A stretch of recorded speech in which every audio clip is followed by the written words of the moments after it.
la démocratie et le progrès social. Notre parti du peuple, parti de la majorité. Mbote o mabota mabino bandeko balandi nyonso ya magazine na biso Alodi Progrès ezali magazine na message ko yebisa bino TV moko ba ike belé ezali magazine ko memara ba information nyonso oyo etali Force du Progrès. Lelo Force du Progrès après avoir tout attendu na ba réseaux sociaux, tout attendu na ba etando eke nyonso na Kinshasa lelo ba cette déclaration officielle na bango awa na 10e rue na état-major général to tika bino bolana na concours ya Derlino Mavangu na ndeko na ngai communicateur Lumumba na tika bino bolana et puis on se retrouve juste après. Force du Progrès, viva! Force du Progrès, viva! La force du Progrès, viva! État de droit, zéro corruption, le peuple d'abord, Déboulonnement, Fatih Béton, Siona, Biki Rouge, Pinet à train, Tchèkou di Bende, Agigigigigigigigi, mon pépé! Tokobango, Totokobangisa! Tokobango, Totokobangisa! Tokobangisa! Tometela Fatih Béton maboko makasi.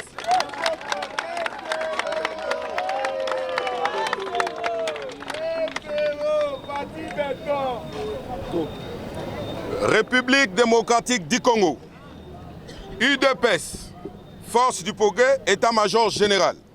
Déclaration politique. La Force du Progrès de l'Union pour la démocratie et le progrès social, UDPS, Tshisekedi, tient à informer l'opinion nationale et internationale sur ce qui suit.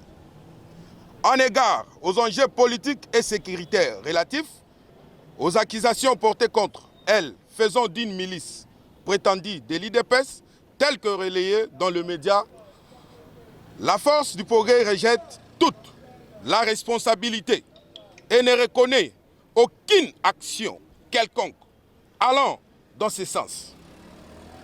Suite à la marche du 20 mai, dans lesquelles de mensongers et hontés et des photos d'une autre époque sont publiés pour salir l'image de la Force du Progrès et crédibiliser leur objectif de valider une violence à outrance utilisée samedi dernier par la police et des incontrôlés.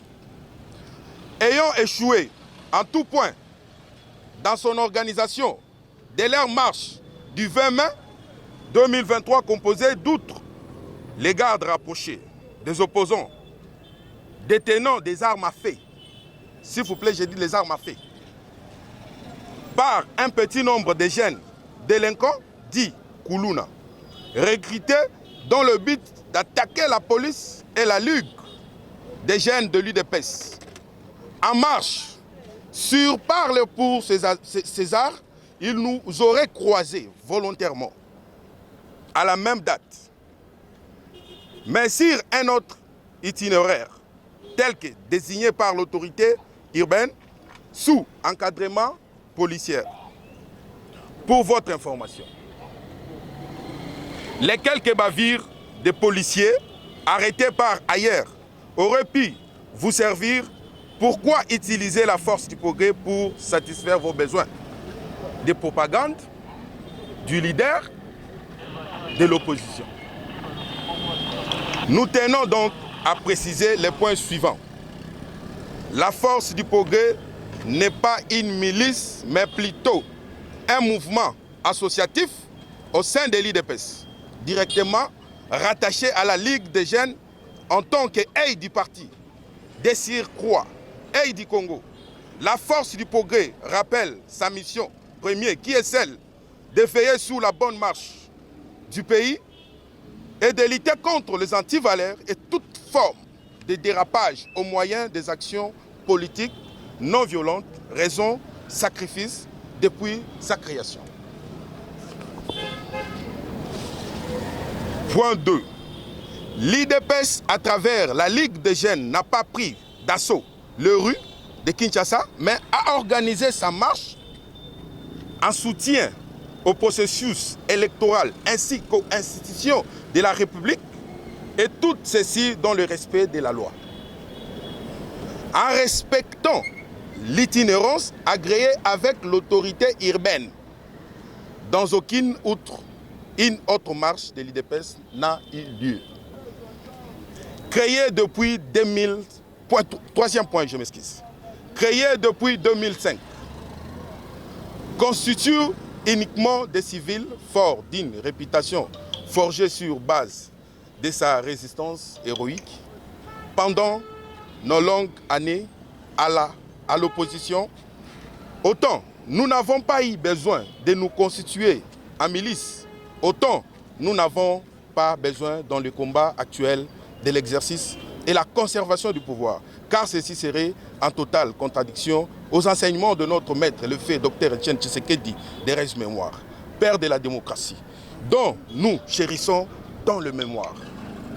Sur ce, la force du progrès met en garde tout individu ou groupe des individus non autres identifiés agissant au nom de la force du progrès, utilisant ainsi les effigies de cette dernière pour justement ternir l'image afin de nuire la réputation du parti, une action orchestrée par les ennemis de la République, les opposants politiques à mal, des positionnements pour entraver l'allure développement intégral de notre cher parti, qui est la vision de son Excellence, Monsieur le Président de la République, Félix-Antoine Tshisekedi Tshilombo. La force du progrès se prépare de saisir l'instance compétence afin d'établir les responsabilités et que justice soit faite. Réitérons notre loyauté aux idoles de notre combat et à notre cher parti IDPS. Réitérons notre soutien et accompagnement au chef de l'État, son Excellence, Félix-Antoine Tshisekedi Tshilombo, à la hiérarchie de notre parti. Que Dieu bénisse notre pays, son président et son peuple. Fait à Kinshasa pour la force du progrès, président national Jojo Mboyo.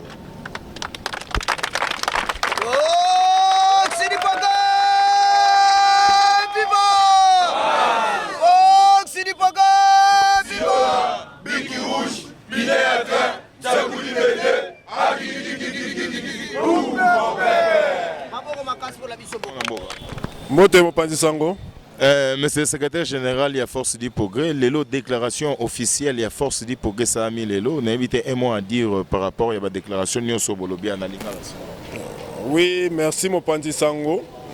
Mingi toyaki pona bakisation Nyonso tout oyo tozwaki na ba médias, na ba réseaux sociaux, par-ci par-là.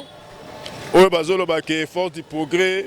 Jour il y a manifestation, il y a les 20 mai que biso tobimaki na ba arme blanche va utiliser ba terme moko oyo tokokai ko kangango bongote. C'est pourquoi mokola lelo na nse tozalaki na droit de réponse pour que toyebisa mokili mobimba que biso force du progrès toza mouvement associatif ndenge tolobi awa ezali mouvement milicité mais ezali mouvement oyo tozoko aider na sur le plan intellectuel pour veiller na ba conscience ya ba congolais oyo tozalaka na bango à tout moment pour tolakisa bango ke comment ndenge nini un jour akozala mutu lobi akoki kokota na ba institution to akoki kogérer mboka nde force du progrès ezali vraiment yango te oyo biso nyonso toyokaki na ba média. Dernier message. Dernier message eza kaka ke tozoyebisa na bato nyonso tout que force du progrès ezali mouvement oyo élité sous la bénédiction, il y a Yemoko, le Sphinx, notre grand maître, Etienne Tshisekedi wa Mulumba, de Reste Mémoire, Oto Chéri Saratan, P. Tolobike, force du progrès, ezali mouvement oyo ebundi depuis longtemps. Bandeko mingi oyo lelo baza en opposition bayebi force du progrès. Na otanga bango ba kombote bango ba miyebi tozali na mona rassemblement, bayebi force du progrès za mouvement oyo tozalaki vraiment au four au moulin. Oyo lelo soko moni pouvoir lelo eza boye. Et ça est grâce à la force du progrès dans la carte. Merci beaucoup. Mbote Mopanzi Sango. Yo zali communicateur ya force du progrès. Lelo déclaration officielle ya force du progrès. Si mañon se zolo ba na ba réseaux sociaux na ba télé na ba etando eke. Lelo ezaki déclaration officielle ya président Jojo Mboyo Fambapé ya force du progrès. Okoki koloba nini après avoir koyoka déclaration officielle bozo. Oui, mon panzi sango na sepeli makasi vraiment na banzi le vraiment ezaki journée où vraiment to s'organiser qui ont uniquement pour te répondre par rapport na bavi rozolo ba makombo à force du programme. Mais je tiens à rappeler ceci et ça là vraiment Sony comment on a vraiment au cadre to tiens non mambo na mesa ato na politique na bandi nonu na papa na biso mbongo hein aleki na média koloba mambo oyo ezalaka te mais bayebi keno force ya opposition ezalandi na IDPS ti lelo catholique po ezala oyo eza na Congo oyo lelo ezaki IDPS to rappeler bon comprendre bango nyonso tout bosala wana bayaki ko s'attacher na IDPS ne bazwaki pifo wana to banana mate fayulu sa IDPS akozala ye akozala te badane sa futi ba loba wana balekaki na passage ya IDPS bayebi qui est la force du progrès bayebi qui sont les jeunes de l'IDPS, les jeunes sont en réalisé par rapport à la réclamation de droit. Mais bango bazo penser qu'au tenir justice au courant par rapport à Baba. Sango, moni échec est indara mutu, asala n'importe quoi. Moi le côté de l'échec est indara mutu, comment quoi inventer. Bah inventer le comment c'est impossible. Na banzi na marche to salaki le 20. De respecter qui ordre, il y a hiérarchie. Gouverneur son excellence Gentini Ngobila adressa qui ba direction, ba itinéraire autour de la marche. Na banzi la force du progrès quand on ba qualifier biso to respecter qui yango monde ati ba moninde to kenda ki nante to zongi. Mais ba luka qui des moyens ba kutana biso na nzela na bango po bazo en pivot par rapport na ba idée na bango ba propos na bango bazo qui avant marche que ba manque d'homme ça le ma estimbité basala ki badina bango na ba agent de l'ordre ti ba ko simba ba agent de l'ordre na nzoto ba image etamboli par-ci par là botiko mona effigie moko yike mo di pogo to combattant mo di pogo si mabanga bambi ezate ezaki bango ndi ba baneko lana na ba policier mais comment est que chèque sami ba mbaluke chèque ba zuite ba ko so ba image moko oyo kutu ex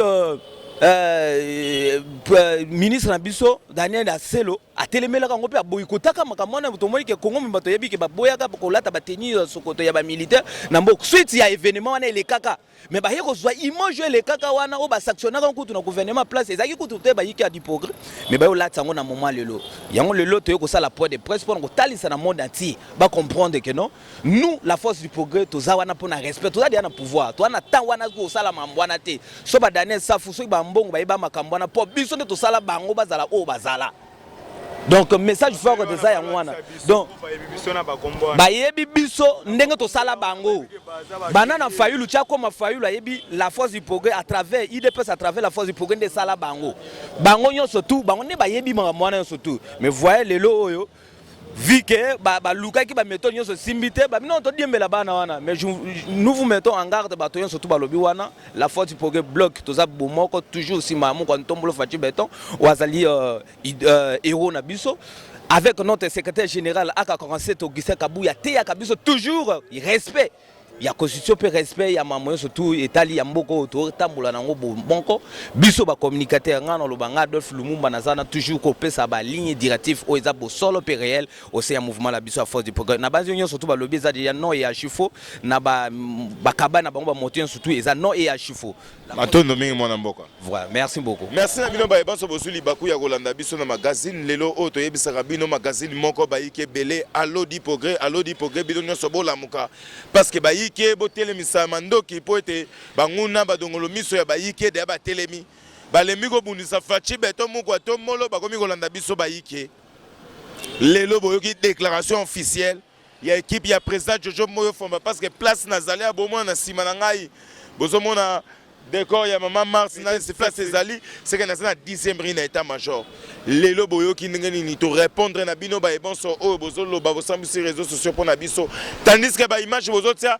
eza ba événement ba image o ezali même pas ya régime o eza siko na force du progrès et puis régime o ezo travailler sur eza régime oyo ezo prôner na ba valeur ezo prôner surtout na bon sens ya force du progrès et non pour na ba bavir ya buzoba o to yokaki kala na kati ya force du progrès.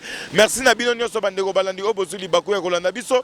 Merci na équipe mobimba ya président Jojo Moyo Fomba Fantôme o namoni président Cobra secrétaire général Sage Nagi namoni tout le monde o natani communauté boye bagena lingi bino mingi bino nyonso namoni bino merci na bino parce que bozo soutenir biso président Jojo Moyo Fomba biso nyonso bayike po ete to avancer to kende liboso na lisolo ya mboka o mais pona ko silisa bino ba ebanso o bozo take bayike réponse na bino pe zoya na ba émission zoya bolanda émission to saki na sage nagi bolanda émission to saki na cordo Eric na cordo Kevin déjà ezali déjà prête avant tout les caméras. Nous avons voulu que point de presse y a lelo et les cas. Merci na Derlino Mavangu, merci na DJ TKM na Paris, merci na maman Deborah Tamba Chuluka, hein? La femme qu'on a souhaité le mal, mais Dieu l'a transformé en très bien. Merci à Eberanda Cachemire, son excellence. Merci à maman Gisèle Mouchinga Mama ni Mama. Maman Gisèle Mouchinga Mama ni Mama. Les lots te répondre bango. Les lots te tseli bango mesir. Hein? Merci na yo Dorian, merci na yo Dorothée Mayunga, merci na yo Divine Mayunga, merci na yo Audrey Chibambe, merci na yo na Gaïta Syriane Papol, surtout na Jean-Baptiste Ngoy Wangoy.